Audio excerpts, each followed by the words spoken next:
comum encontrar pela cidade pessoas jogando lixo fora das lixeiras, das janelas das residências ou carros. Além disso, também faltam boas maneiras e o uso das palavrinhas mágicas como bom dia, por favor e obrigada. Isso é falta de educação? Em relação ao lixo, é comum encontrar pessoas que argumentam que pagam os impostos e é de responsabilidade exclusiva do poder público manter as ruas limpas. Será que isso é só mesmo uma obrigação dos governos? Essas e outras questões nós vamos discutir aqui hoje no Cidadania em Pauta. Nós vamos falar sobre os brasileiros e a educação cívica. E a nossa convidada é a vereadora Tiesa. Queria agradecer a sua presença, vereadora. A gente que agradece os convites, né? Isso é muito bom participar e poder aí expor o que a gente pensa a respeito dos temas que têm a ver com as pessoas.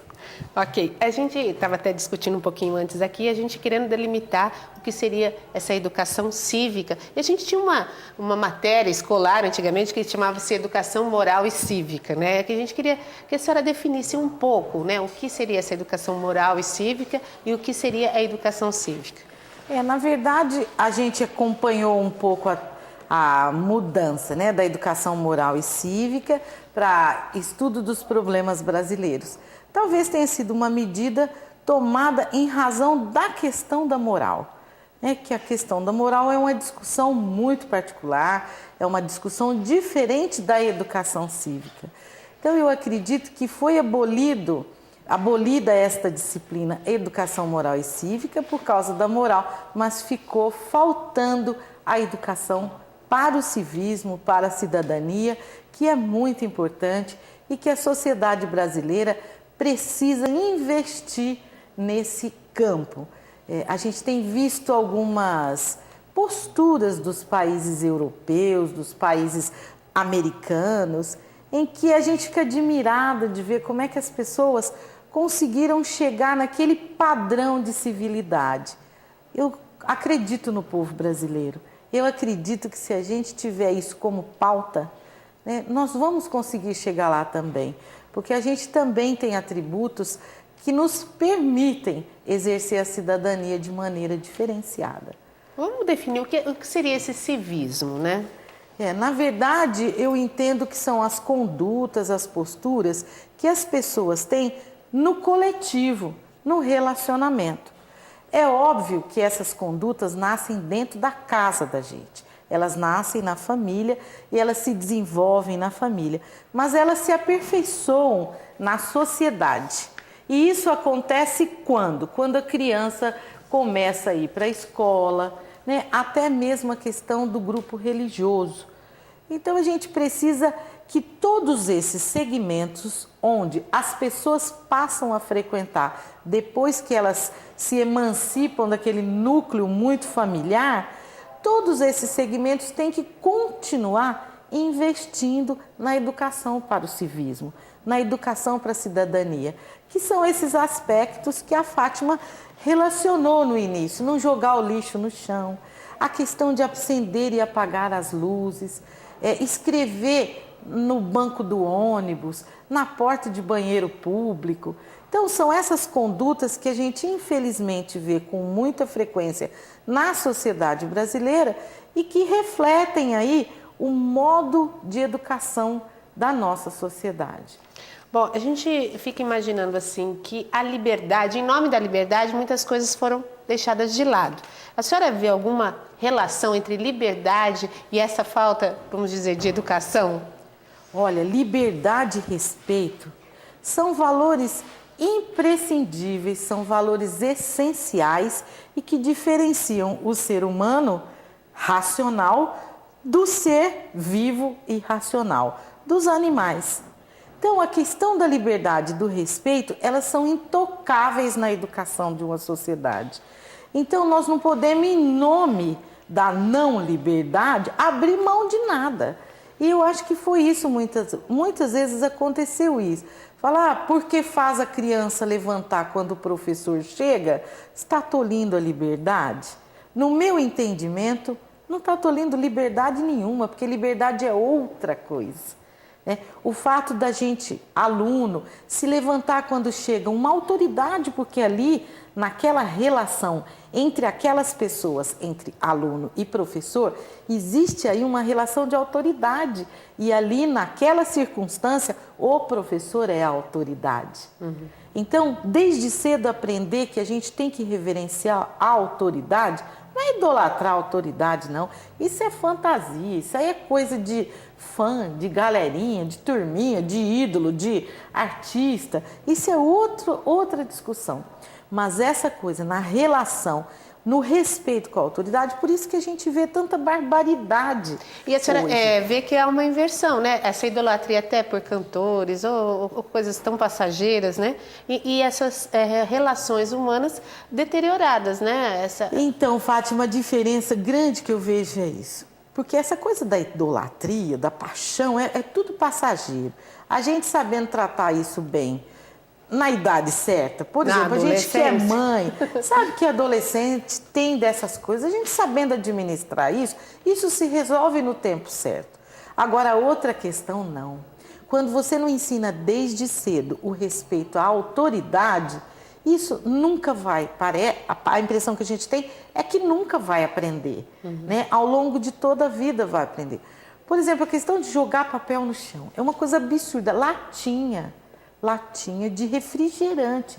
Eu moro ali na região do Nova York, é um absurdo a segunda-feira de manhã, né? As pessoas jogam copinhos descartáveis. Se na casa dela, elas provavelmente jogam na casa delas também. Será que jogam assim no meio da sala, um copo? Olha, a gente não precisa reproduzir a cena idêntica.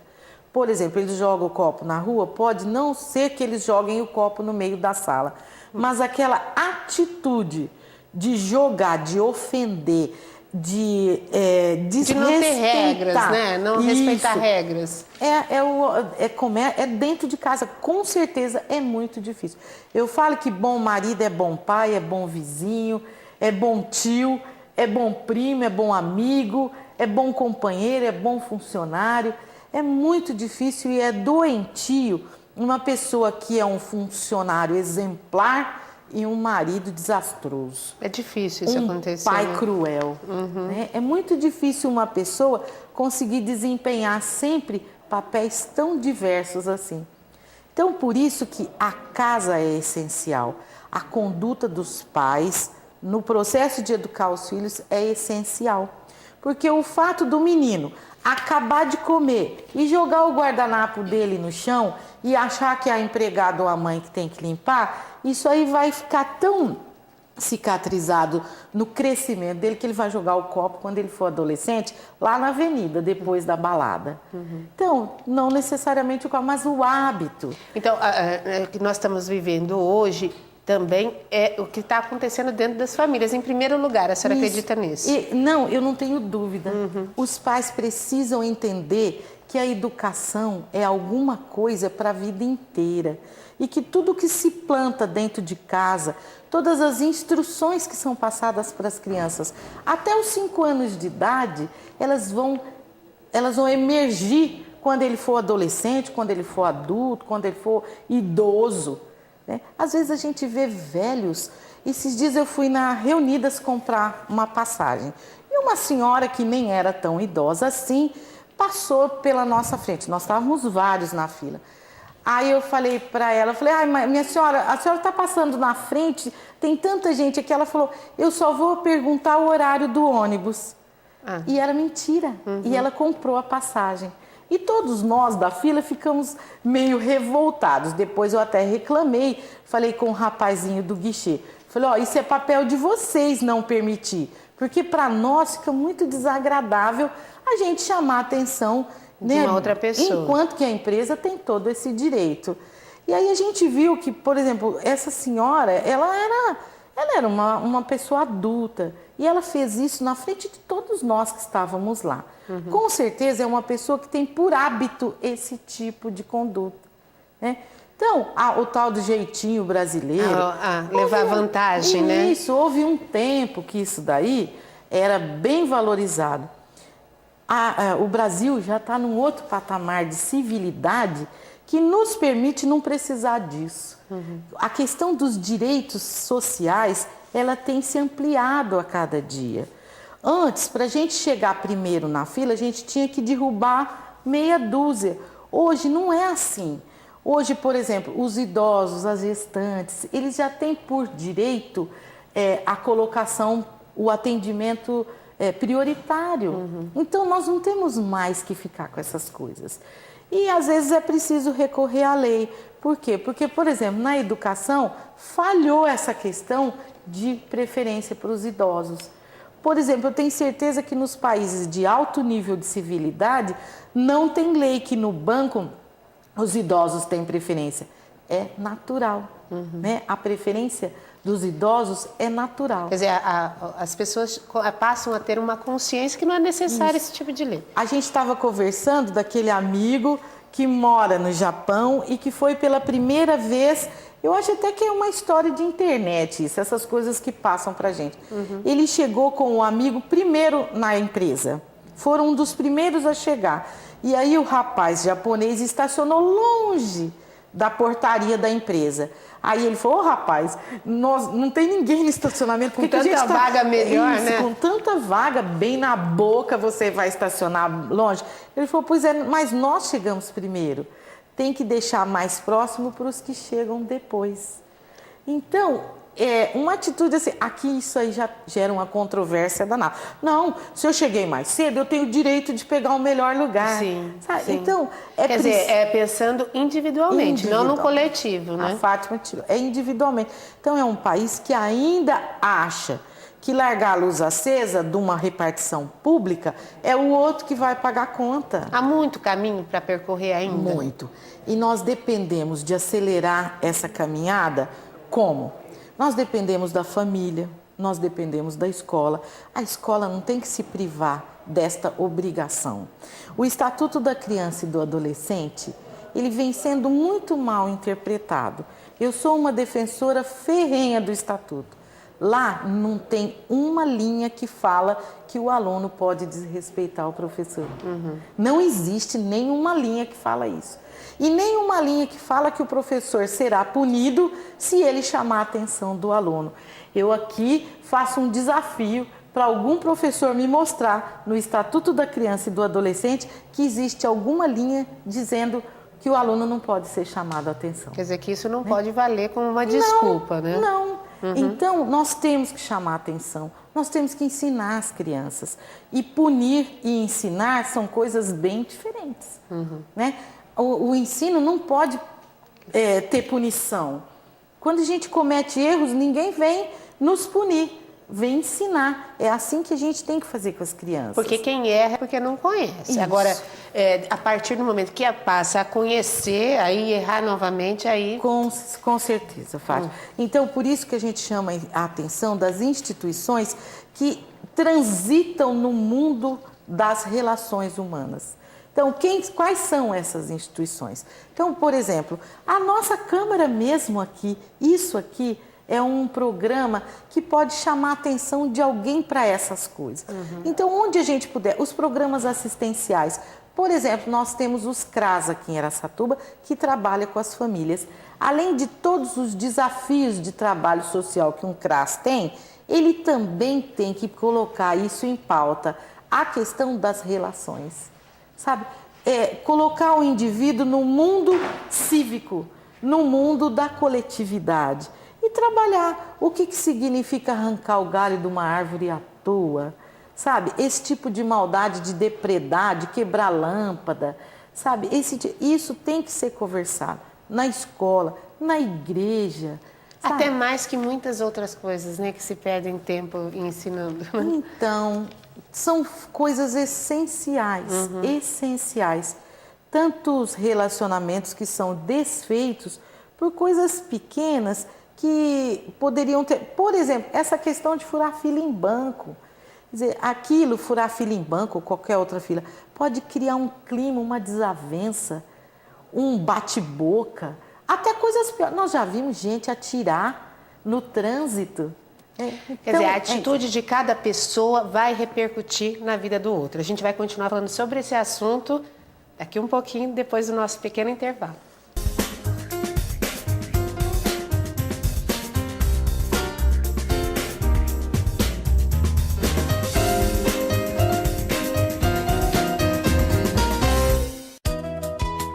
Criada há 13 anos em Araçatuba, a Acrepon, uma entidade social sem fins lucrativos, trabalha na coleta, separação e reciclagem de materiais. Ela busca promover a inclusão social e atualmente conta com 30 associados, que além de conseguir a sua própria renda, recebem assistência médica, odontológica e psicológica. São pessoas que apostam na força do trabalho para vencer a crise dos reciclados. Você também pode ser um colaborador da Acrepon. Mais informações, ligue 3625-2808.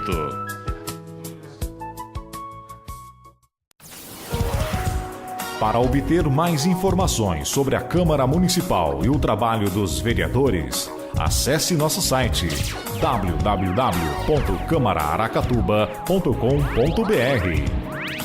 Aqui você vai conhecer um pouco mais sobre a instituição, o dia a dia dos vereadores, por meio de notícias e vídeos postados, além de acompanhar a programação da TV Câmara e do Rádio Câmara. O site possibilita a consulta de leis, licitações em andamento pela Câmara, a ordem do dia das sessões ordinárias, como funcionam as comissões permanentes e quem são os vereadores que fazem parte delas. Para opinar sobre as questões levantadas pelo Legislativo, o cidadão pode participar da enquete da semana, onde o resultado é divulgado, inclusive pela TV Câmara. Na galeria de fotos históricas, você vai encontrar amplo material sobre Araçatuba, desde a sua fundação até a atualidade. E na galeria de ex-presidentes, vai conhecer todas as pessoas que administraram o Legislativo araçatubense. No site da Câmara, o internauta também tem canal direto com o vereador para dar sugestões ou fazer críticas. Basta um clique e deixe sua mensagem. www.câmaraaracatuba.com.br. Câmara Municipal de Araçatuba. Todo o poder emana do povo.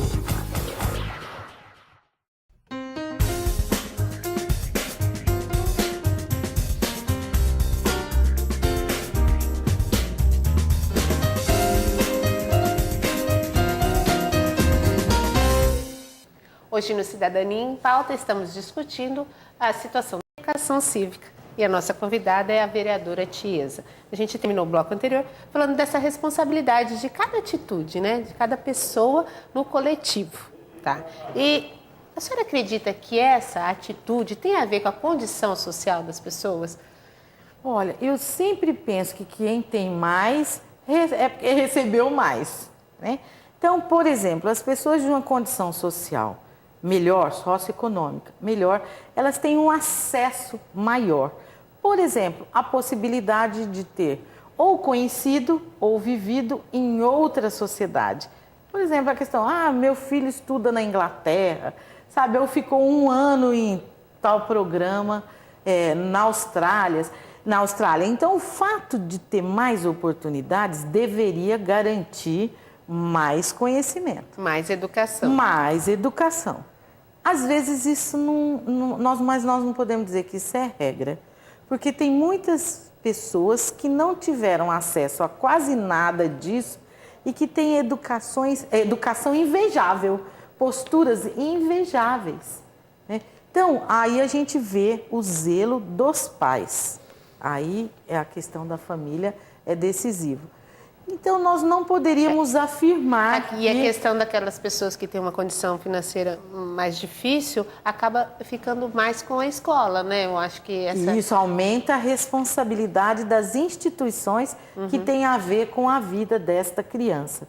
Então, eu tinha uma professora que falava, por exemplo, que para a pessoa pobre é preciso ser dado muito mais que para a pessoa rica.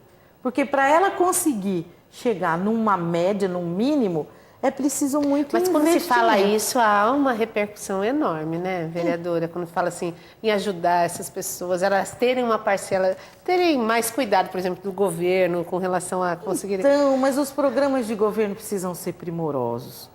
Porque eles são, o público-alvo dos programas de governo é esse público que teve, pela condição social, menos oportunidade. Então, o governo tem que suprir esta falta de oportunidades. Então, é a questão das pessoas com deficiência. E é possível viver com civilidade num país de tanta desigualdade econômica? Então, a gente acha assim que a educação, ela tem a ver sim com condição econômica, mas ela não é determinante. Ela é um fator que tem que ser considerado, mas ela não é determinante. A gente conversou agora mesmo, tem filhos de gente muito rico que acha que é o todo-poderoso, a ponto de, como você mesmo lembrou, chegar com o seu carrão e botar o carro na vaga de pessoa portadora de deficiência. Se achar E que achar que está certo. E o pai acha lindo, maravilhoso. E o pai achou lindo, maravilhoso, ele vai continuar pondo o carrão na vaga da pessoa com deficiência. Eu mesma fiz uma entrevista esses dias com um advogado e ele me falou uma questão mais ou menos parecida, que o filho de um cliente dele tinha acontecido um acidente com ele. E o moço falou o que tinha, que realmente ele estava errado na situação. E o pai veio contratar esse advogado para mudar o depoimento do filho, como se o filho... Nossa, mas meu filho foi lá e falou isso. Aí o advogado virou para ele e falou assim, mas você está pedindo que eu ensine seu filho a mentir? Né? Então... É aí que eu falo que a questão econômica, ela não é determinante. Ela não é tão determinante. Ela não é determinante. Uma questão de berço então, também. é a educação que a gente recebeu, né? Isso faz parte do zelo, de saber preparar o indivíduo para a vida em sociedade, né? Saber reconhecer os valores sociais, os bens que são produzidos para ser colocados à disposição de todos. É a questão da luz, né? Da água, desse desperdício. Por exemplo, às vezes a gente fala, eu não pago essa luz. Tudo bem, eu não pago a luz daqui. Alguém que vem aqui, por exemplo, numa sessão da Câmara, usa o banheiro e vai embora sem apagar a luz. Aí você pergunta para essa pessoa, você não apagou a luz? Fala, não sou eu que pago. Tudo bem, ela pode até não pagar diretamente esta conta, mas a energia é um bem preciosíssimo que tem a ver com todo mundo. Se ninguém apagar a luz, ninguém vai ter luz daqui a pouco, nem se quiser pagar. Né? Então, é esse o problema. A gente falou da questão da família e, assim, como a senhora vê a principal falha com relação à educação nas escolas, nesse sentido? Por exemplo, ter tirado até essa disciplina, né, da educação cívica, né? Quando a gente atinge uma certa idade, parece que todo mundo fica meio juntos. Eu fui aluna da dona Norma, fui aluna da dona Helena Guerreiro, fui aluna da dona Cidinha Baracate. E a Cidinha Baracate acabamos nos encontrando por aí depois de adultas, em cursos, e a Cidinha falava para mim, pode me chamar de... Não me chama de dona Cidinha, isso foi lá atrás. Olha, foi um sacrifício não chamá-la de dona Cidinha. E esses dias eu encontrei uma outra ex-professora na mesma condição. E ela falava, tia Zá, eu não quero mais que você me chame de dona. Eu falava, isso vai ser impossível. Então... É isso que esse respeito na relação que a gente tem que insistir. E isso não afeta nada, isso só engrandece o relacionamento. Então, aprender, por isso que eu falo da escola. Na escola, esses conceitos são muito batidos, porque a gente fica muito tempo na escola, 1 ano com aquela professora. Então, se todo mundo se organizar para oferecer isso para os alunos, vai ser um ganho para todos, para o professor, que terá alunos mais educados, mais tratáveis, e para as crianças também. Agora, às vezes, por exemplo, nós estamos trabalhando com um grupo de professores que muitos deles também tiveram alguns problemas nessa educação, né? E que talvez não achem tão importante esses conceitos que a gente traz. Eles valorizam outras coisas. Mas eu penso ainda que existe uma espinha dorsal do relacionamento que tem a ver com isso, com a educação, o modo de tratar, o modo de se comportar. Se você vai a um determinado lugar, esse lugar tem as suas regras, então você tem que se adaptar a essas regras, né? Então... A questão de realização... A educação, para mim, depois da família, não tem para ninguém, né? É o grande desafio. A questão de realização de campanhas, né? No sentido de alertar as pessoas sobre isso, a senhora acha válido? Olha, Por que tem, por exemplo, campanhas de educação no trânsito? Porque o trânsito reflete muito, né? Muito. A gente já viu morte no trânsito, né? Não só no trânsito, mas no relacionamento, por causa de uma falha na postura, gera aí uma morte, por exemplo. Campanhas, eu sempre acho que a comunicação é poderosa. É importante estar sempre lembrando. A gente faz a propaganda da Coca-Cola, mas diz que a Coca-Cola, mesmo a pessoa analfabeta que não consegue nem escrever o seu próprio nome, consegue ler a palavra Coca-Cola. De tanto que ela é divulgada. De tanto que ela é divulgada. De tanto que ela é comunicada. Então, na medida que as condutas inadequadas, elas encontram resistência. Onde vai, elas acabam, elas vão sendo minadas aos poucos. Então, se o menino tem o hábito de ir na casa dele fazer certas coisas, mas na escola não é permitido, depois na igreja, no clube, lá no restaurante onde ele vai, essas coisas, por exemplo, entrar em restaurante sem camisa, sabe, tem com certas animal, coisas, né? Com animal. Então, tem certas coisas que a gente sabe que não são aceitáveis. Então, a gente tem que treinar as pessoas para... E é difícil agir corretamente dentro da sociedade? Por exemplo, se ela sabe de tudo isso, vê alguma coisa errada, quer que a coisa funcione direito, é difícil? Arruma briga quem age assim? Olha, eu teve uma época que eu dava bastante treinamento. E a gente acha que a educação é uma das ferramentas que mais consegue transpor as pessoas de um patamar para outro. Quanto mais acesso à educação, mais possibilidade da pessoa crescer em todos os sentidos. E nós estávamos estudando num desses treinamentos a questão de comer com colher. Não é hábito você comer com colher. Almoço com colher você toma sopa. Então, as pessoas que têm hábito de comer com colher, quando elas ascendem, elas vão para um patamar diferenciado de padrão de sociedade, não existe. Ela vai ter que comer com garfo e faca.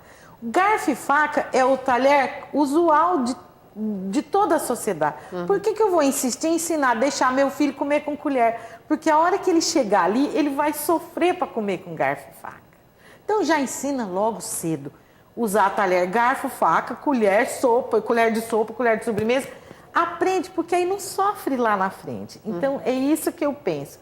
Se a sociedade já consolidou determinadas regras, vamos aprender a conviver com elas, porque a gente sofre menos.